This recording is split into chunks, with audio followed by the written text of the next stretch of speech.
নবী সাল্লাল্লাহু আলাইহি ওয়াসাল্লাম বলেন, কবরে রাখবার পরে ফেরেশতা তিনটি প্রশ্ন করার পরে যে উত্তর দিতে পারবে, মান রব্বুক ওয়া মা দীনুক ওয়া মা হাদাল্লাযী বুইসা ফীকুম, তোমার ধর্ম কি, তোমার রব কে, আর যাকে তোমাদের কাছে পাঠানো হয়েছিল ইনি কে।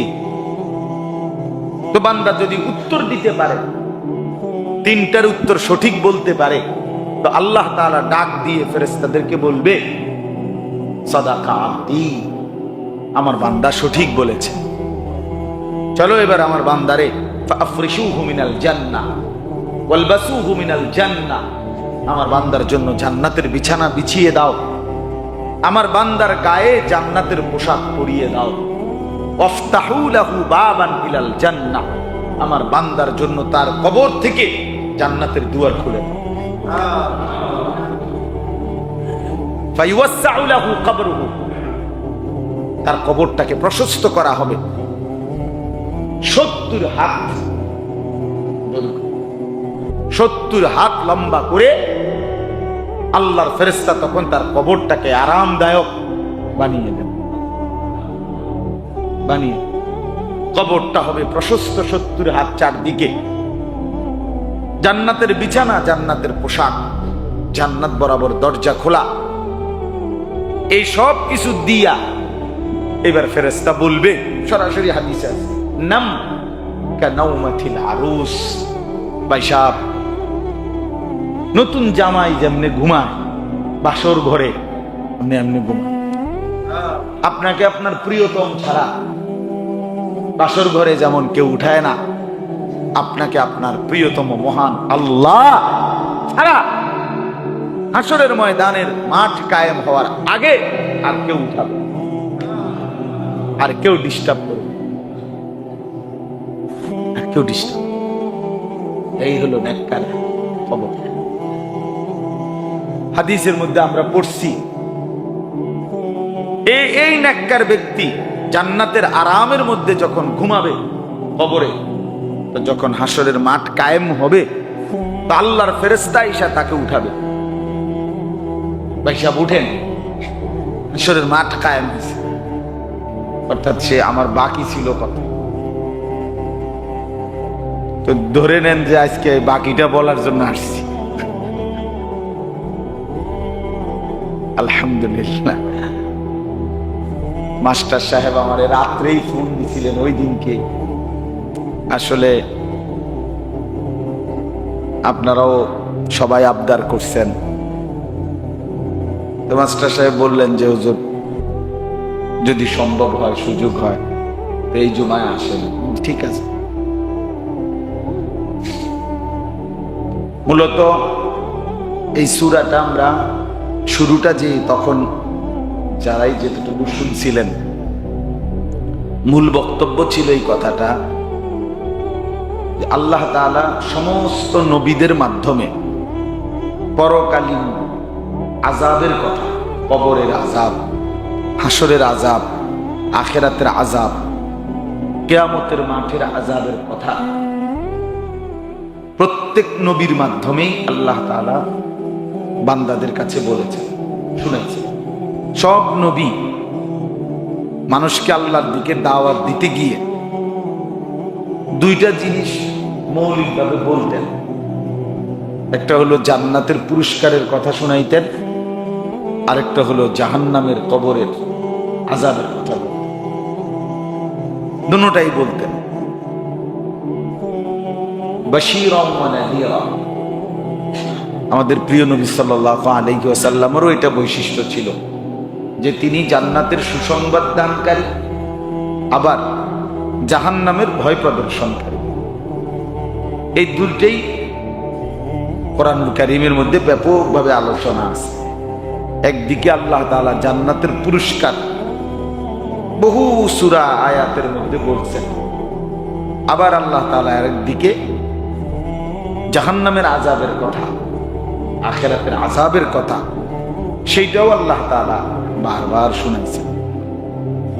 এজন্য আখিরাতের পুরস্কার অথবা শাস্তি এটা একটা চিরন্তন, যে আল্লাহ তাআলা সবসময় শুনাইছেন।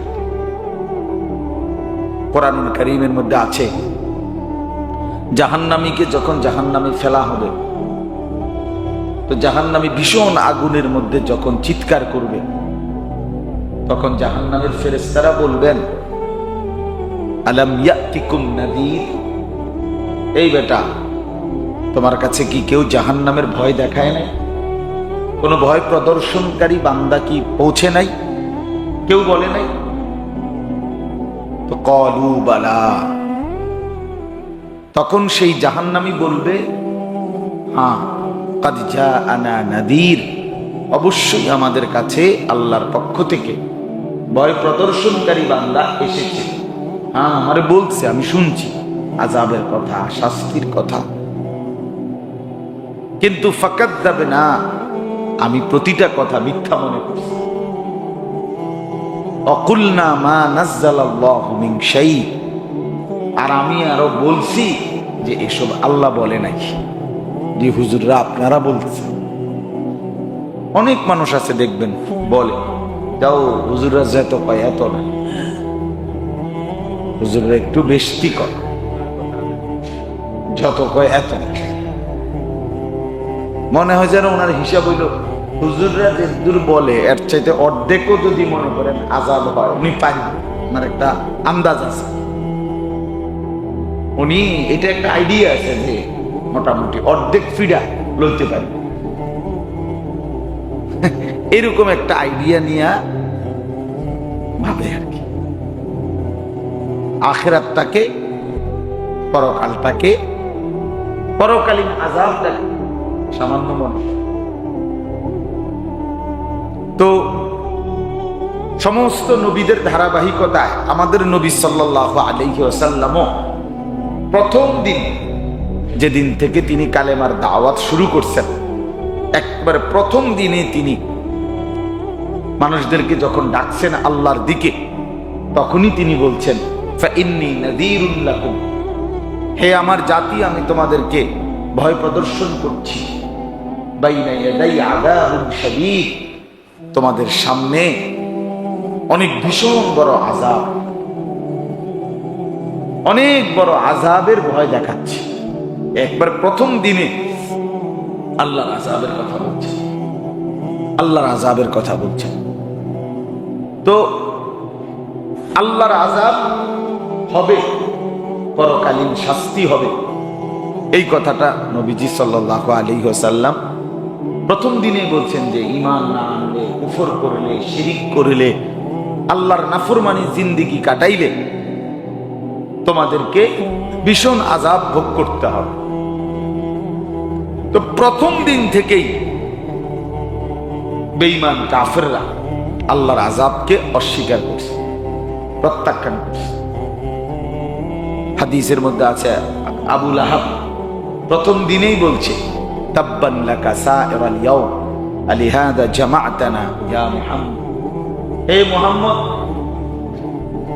তোমার সারাটা দিন ধ্বংস হোক। নাউজুবিল্লাহ, তুমি বুঝি আমগরে এই কথার জন্য ডাকছো? এগুলো কথা কও, মানে রাসূলুল্লাহ সাল্লাল্লাহু আলাইহি ওয়াসাল্লামের কথাটাকে চূড়ান্তভাবে প্রত্যাখ্যান করছে।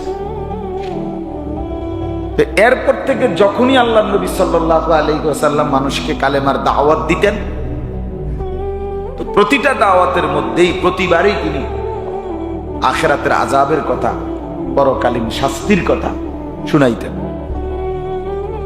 আর তারা প্রত্যাখ্যান করত, বিশ্বাস করতে চাইতো না। তো এর মধ্যে একজন কাফের, নজর ইবনে হারিস, এই যেটা গত বয়ানে বলছিলাম, মক্কার কাফেরদের মধ্যে, বিরোধিতাকারীদের মধ্যে একজন কাফের ছিল নজর ইবনে হারিস। এই লোকটা সাংঘাতিক বড় নাফরমান, নবী সাল্লাল্লাহু আলাইহি ওয়াসাল্লামের প্রচন্ড বিরোধিতাকারী।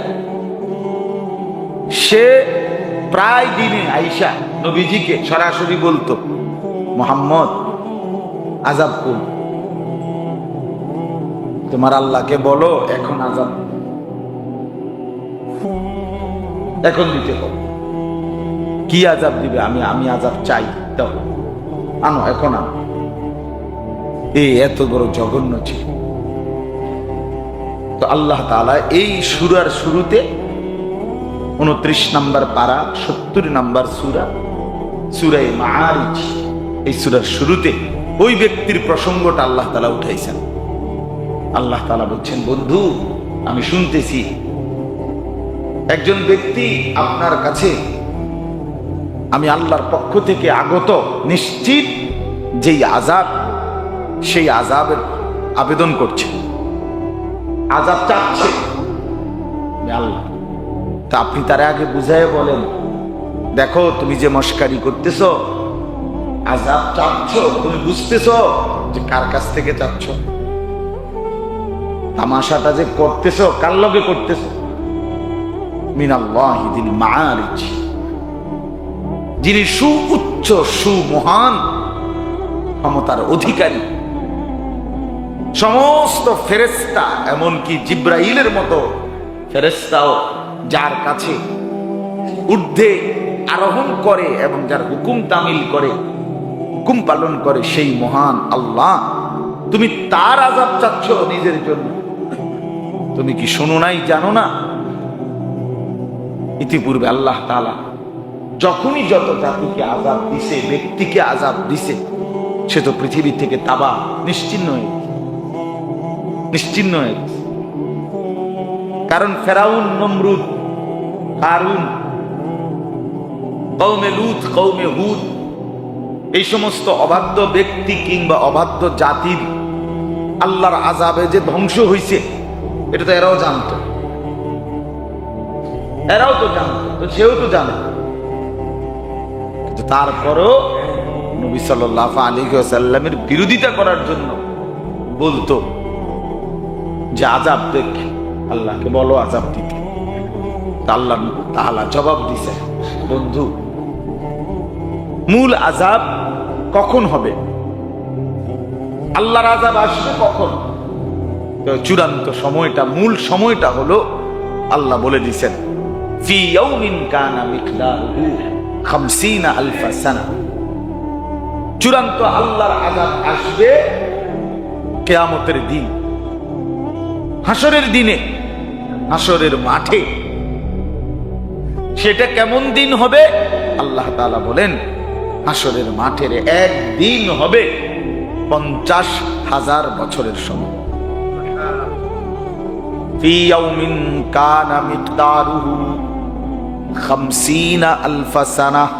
এই যে 50,000 বছরের সমান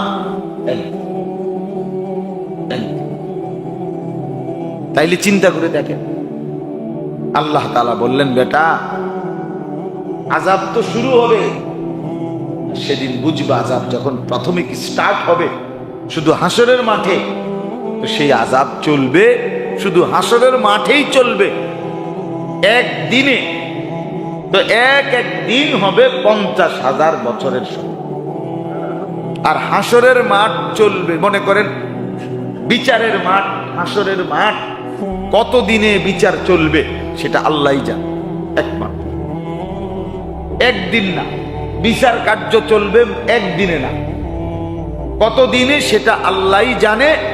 আর প্রতিদিন হলো 50,000 বছরের সমান। এবার যদি 2 দিন মিলাইয়া বিচার হয় 1,00,000 বছর, 3 দিন মিলাইয়া যদি বিচার কার্য হয় তো 1.5 লক্ষ বছর। তো তোমাকে আল্লাহর আযাবের, জাহান্নামের আযাব তো আরো সামনে। শুধু হাসরের মাঠের ময়দানের আযাব যদি একদিনও হয় তো সেই একদিন তো হবে 50,000 বছর। তো তুমি যে মস্কারি করতেছো, খামখেয়ালি করতেছো, তুমি যে ঠাট্টা করতেছো, আসলে কি তুমি বুঝো কিছু? এখন আমাদের সময় দেখবেন অনেক মানুষ আছে, ও ঠিক আছে হুজুর যাই কর, পরকালে ফিডা খাইলে তো খাইতে হইব, না হলে কি করার আছে, কিন্তু আমি তো পারতেছি না, এখন আমি তো পারতেছি না, ফুলাইন্দ্র তো বুঝাইতে পারতেছি না, অথবা সুদ না লইয়া তো হুজুর আমার সংসার চলতেছে না, হারাম না খাইয়া তো আমার চলতেছে না। মানে এরকম একটা বাপ যে পিঠা খাইলে খাওয়ান লাগবে, আর কি করার আছে, আরে মিয়া, পিড়াটা কি এটা থাপ্পড় মনে করছেন? এটা যদি একটা সামান্য থাপ্পড় মনে হইতো তাহলে একটা কথা আছে, নাই তো থাপ্পড় একটা খাইলাম। পিড়াটা কি দুইটা বেতের বাড়ি? আল্লাহর আযাবের ন্যূনতম হাসরের ময়দানের আযাব হবে ন্যূনতম একদিনও যদি হয় তো সেটাই তো হবে 50,000 বছর।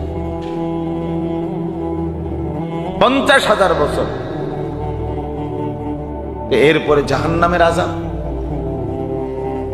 কুরআনুল কারীমের মধ্যে আছে। আল্লাহ তাআলা বলেন, ইন্নাল মুজরিমিনা ফি আযাবি জাহান্নামা খালিদুন, নিশ্চয়ই পাপীরা, নাফরমানরা জাহান্নামের আযাবের মধ্যেই থাকবে চিরস্থায়ী।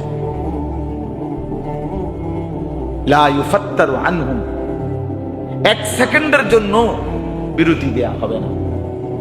আহুম ফীহি মুবলিসুন, জাহান্নামীরা জাহান্নামের মধ্যে থাকবে হতাশ, বিষণ্ণ, মলিন, কোনদিন মুখে হাসি ফুটবে না, হাসি ফুটবে। কুরআনুল কারীমের মধ্যে আছে জাহান্নামী ফেরেশতাদেরকে ডেকে ডেকে বলবে, ওয়া নাদাউ ইয়া মালিক, হে জাহান্নামের ফেরেশতা মালিক, লিয়াকদি আলাইনা রাব্বুক, আমারে এই ভয়ানক আযাব থেকে আল্লাহকে বলো না দিয়ে আমারে একদম মৃত্যু দিয়া শেষ করে দিতে, আমি আর পারতেছি না, আমারে মৃত্যু দিতে বলো। লিয়াকদি আলাইনা রাব্বুক, আল্লাহকে বলো আমারে শেষ করে দিতে, শেষ করে দিতে। মানুষ দেখবেন আত্মহত্যার মাধ্যমে সমাধান খোঁজে। জীবনে দুনিয়াতে এই পরিমাণ পেরেশানি পড়ছে, এখন মনে করে জীবন দিয়া দিই, জীবন দিয়া দিলে যদি শান্তি মিলে। অর্থাৎ এই পরিমাণ পেরেশানি দুনিয়াতেই মানুষের মধ্যে হয়। তো সেদিন জাহান্নামের আযাবে জাহান্নামী আল্লাহ ফেরেশতাদের কাছে বলবে, আমাকে, আল্লাহকে বলো আমাকে চূড়ান্ত ধ্বংস করে মৃত্যু দিয়ে দিতে। তো ফেরেশতা বলবে, ক্বালা ইন্নাহুম মাকিসুন, না, তোমাকে এই অবস্থাতেই অনন্তকাল পড়ে থাকতাম। অর্থাৎ এই আযাবের আর কোনো সমাপ্তি নেই। এই আযাবের কি নাই? সমাপ্তি, মৃত্যু নাই। কোরআন শরীফে আছে জাহান্নামী মোট 3টা প্রস্তাব দিবে জাহান্নামে আল্লাহকে। 1 নাম্বার হলো, আল্লাহ মৃত্যু দিয়ে দেন। আল্লাহ তাআলা বলবেন, লা ইউখদা আলাইহিম ফায়ামুতু, না বান্দা, জাহান্নামে মৃত্যুর কোনো ফয়সালা নাই। 2 নম্বরে জাহান্নামী বলবে, আল্লাহ তাইলে আমার আযাব একটু হালকা করে দেন। আল্লাহ তাআলা বলবেন, ওয়ালা ইউখাফফাফু মিন আযাবি, না বান্দা, এক বিন্দু আযাব হালকা করা হবে। 3 নম্বরে জাহান্নামী বলবে, আল্লাহ তাইলে আমাকে দুনিয়ায় ফেরত যেতে দেন, আমি একটু নেক আমল করব, সুযোগ দেন আমারে।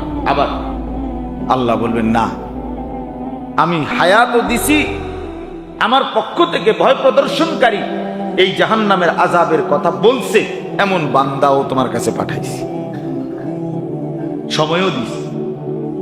আওয়ালাম নুআম্মিরকুম, আমি তোমাকে হায়াত দিয়েছি। ওয়া জাআকুমুন নাযীর, ভয় প্রদর্শনকারী বান্দাও পাঠাইছি, সুযোগও দিছি, বুঝাইবার মতো লোকও পাঠাইছি। তুই পাত্তাই দাও, তুই পাত্তাও দেও। দেখেন এই কবরস্থান, আপনাদের মাহফিল ছিল কবর, কবরস্থান, কবর, কবরের গাই, এটা সরাসরি আখিরাতের অংশ। সরাসরি কিসের অংশ? আখিরাতের। তো কাজে আখিরাতে, পরকালে, হাসরের মাঠে যে লোকে জাহান্নামের আযাব ভোগ করতে হবে তার শুরুটাই কবর থেকে। কথা বুঝছেন না? শুরুটাই। বুজুর্গরা বলে, আল্লাহর নেক বান্দারা বলে, মান মাতা ফাকাদ কামাত কিয়ামাতুহু, যে মৃত্যুবরণ করলো তার তো কিয়ামত শুরুই হয়ে গেল। আসলেও তো শুরু। যিনি মরে গেলেন উনি তার কোনোদিন ব্যাক করবে না, পিছনের দিকে আর আসবে না। তাহলে উনার এখন সামনে শুধুই কি? আখিরাত। সামনে শুধুই হাসরের মাঠ, সামনে শুধুই পরকাল। এজন্য কবরের আযাব এটা আলাদা কিছু নেই, আলাদা বুঝানোর কিছু নেই। আপনি যদি আখিরাত বোঝেন, আপনি যদি পরকালীন আযাবের কথা বুঝেন, তো কবর তো পরকালেরই অংশ। আল্লাহ নবী সাল্লাল্লাহু আলাইহি ওয়াসাল্লাম তো বলছেন, কবর রাউযাতুম মিন রিয়াজিল জান্নাহ আও হুফরাতুম মিন হুফারি। কবর তো হয় এটা বাগান, জান্নাতের একটি বাগান, অথবা এটা জাহান্নামের একটা গর্ত। এটা একটা গর্ত। আমি ওই দিনও বলছি, মূলত কবর জিন্দিগি, বারজাখ, বারজাখ বলে এটারে আরবিতে, কোরআনে আছে ওয়ামি ওয়ারাইহিম বারযাখুন ইলা ইয়াউমি ইউবআসুন। বারজাখের জীবন মানে কবর জীবন। কোন ব্যক্তির রূহ চলে যাওয়ার পরে হাসরের মাঠে তাকে উঠানো পর্যন্ত এই মাঝের এই সময়টাকে বলা হয় কবর জীবন, বারজাখের জীবন, আলমে বারজাখ, কবরের জীবন। এই জন্য কবরের জিন্দিগির জন্য মাটির নিচে দাফন হওয়া জরুরি না, রুহু গেলেই হইল। রুহু যাওয়ার পর থেকে এই ব্যক্তিকে তার এই কবর জিন্দিগি ভোগ করতে হবে। হয় জান্নাতের অংশ হিসেবে ভোগ করবে, আর নয়তো জাহান্নামের কি অংশ হিসেবে ভোগ করবে। এবার যদি সে ভাইসা যায়, বাগে খাইয়া ফেলে, তারে যদি আগুনে পুরাইয়া পাউডার বানায় আলায়, সে যদি নিরুদ্দেশ হয়ে যায়, তো তারা তো আর কবর দিছে না। তো তাহলে হে বনু ফিটার থেকে বাচ্চা দেবে, ও হে বাঘের ফেটে না, হে রে ফিটবো কেন, হে রে পাইব, হে তো সাগরে পয়সা গইলা ভাসে গেছে, সে তো আগুনে পুড়ে গেছে, ছাই হয়ে গেছে। না, বিষয়টা এটা না। ওই যে রুহু গেছে, মরে গেছে লোকটা, এইটাই তার কবর জীবন। আর তাকে ওই অবস্থাতে রাইখা কিভাবে আল্লাহ তাআলা শাস্তি দিবে অথবা শান্তি দিবে, সেটা সম্পূর্ণ আমাদের জন্য অদৃশ্য, কিন্তু আল্লাহ তাআলা সেটা করবেন, এটাই বিশ্বাস করা, এটার নামই ঈমান। আল্লাযীনা ইউমিনুনা বিল গায়ব, না দেখে বিশ্বাস করে, না দেখে বিশ্বাস করে। অতএব কবরের শান্তি কিংবা কবরের আযাব এটা নিশ্চিত কিনা কথা বলেন না? কিভাবে নিশ্চিত? যদি আখিরাত নিশ্চিত হয়, যদি হাসরের মাঠ নিশ্চিত হয়, যদি জান্নাত এবং জাহান্নাম নিশ্চিত হয়। কারণ আপনি আবার এগুলোর ব্যাপারে বলেন যে এগুলো নিশ্চিত কিনা, তো এইটাও নিশ্চিত। এটাও কি আল্লাহ নবী সাল্লাল্লাহু আলাইহি ওয়াসাল্লাম বলছেন, পরিষ্কার হাদিস, নবী সাল্লাল্লাহু আলাইহি ওয়াসাল্লাম বলেন, কবরে রাখবার পরে ফেরেশতা তিনটি প্রশ্ন করার পরে যে উত্তর দিতে পারবে, মান রব্বুক ওয়া মা দীনুক ওয়া মা হাদাল্লাযী বুইসা ফীকুম, তোমার ধর্ম কি, তোমার রব কে, আর যাকে তোমাদের কাছে পাঠানো হয়েছিল ইনি কে। তো বান্দা যদি উত্তর দিতে পারে, তিনটার উত্তর সঠিক বলতে পারে, তো আল্লাহ তাআলা ডাক দিয়ে ফেরেশতাদেরকে বলবে, সাদাকা আবদি, আমার বান্দা সঠিক বলেছে, চলো এবার আমার বান্দারে ফাফরিশুহু মিনাল জান্নাহ ওয়ালবাসুহু মিনাল জান্নাহ, আমার বান্দার জন্য জান্নাতের বিছানা বিছিয়ে দাও, আমার বান্দার গায়ে জান্নাতের পোশাক পরিয়ে দাও, ওয়াফতাহু লাহু বাবান ইলাল জান্নাহ, আমার বান্দার জন্য তার কবর থেকে জান্নাতের দুয়ার খুলে দাও, ফায়ুসাউ লাহু কবরুহু, তার কবরটাকে প্রশস্ত করা হবে 70 হাত, 70 হাত লম্বা করে আল্লাহর ফেরেশতা তখন তার কবরটাকে আরামদায়ক বানিয়ে দেবে, বানিয়ে কবরটা হবে প্রশস্ত 70 হাত, চারদিকে জান্নাতের বিছানা, জান্নাতের পোশাক, জান্নাত বরাবর দরজা খোলা, এই সব কিছু দিয়া এবার ফেরেশতা বলবে, সরাসরি হাদিসে নাম কানাউমাতিল আরুস, বাইসাব, নতুন জামাই যেমনে ঘুমায় বাসর ঘরে, আপনি এমনি ঘুমান। আপনাকে আপনার প্রিয়তম ছাড়া বাসর ঘরে যেমন কেউ উঠায় না, আপনাকে আপনার প্রিয়তম মহান আল্লাহ ছাড়া হাসরের ময়দানের মাঠ কায়েম হওয়ার আগে আর কেউ উঠাবে, আর কেউ ডিস্টার্ব করবে, আর কেউ ডিস্টার্ব। এই হলো নেককার খবর। হাদিসের মধ্যে আমরা পড়ছি এই নেককার ব্যক্তি জান্নাতের আরামের মধ্যে যখন ঘুমাবে কবরে, যখন হাসরের মাঠ কায়েম হবে, আল্লাহর ফেরেশতা এসে তাকে উঠাবে।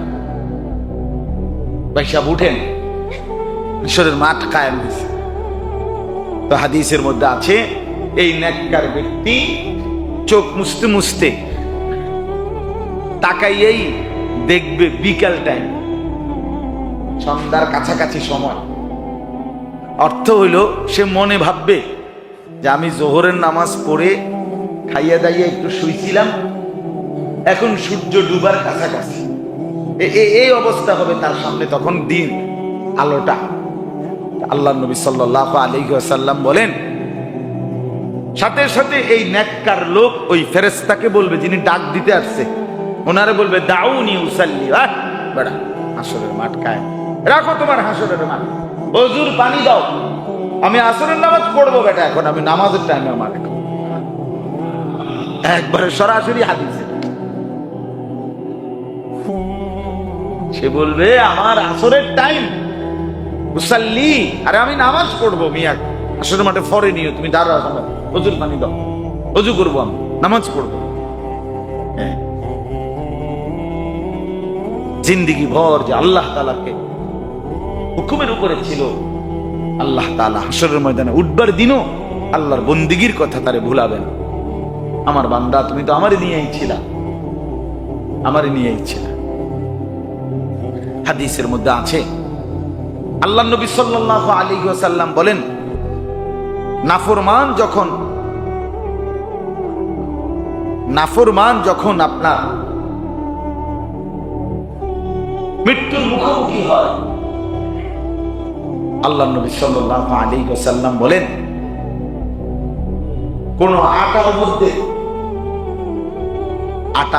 আটার কাই, এটার মধ্যে যদি কোনো লোহার আংটা দিয়া, এরকম চার মাথাওয়ালা আংটা দিয়া যদি চাপ দিয়া এটার থেকে আপনার টাইনা উঠায়, তাইলে যেরকম আটা বিভিন্ন সিরা বিরা অংশ এটার মধ্যে লাগবে কিনা, আর কিছু আটা তো থাইকেই যাবে।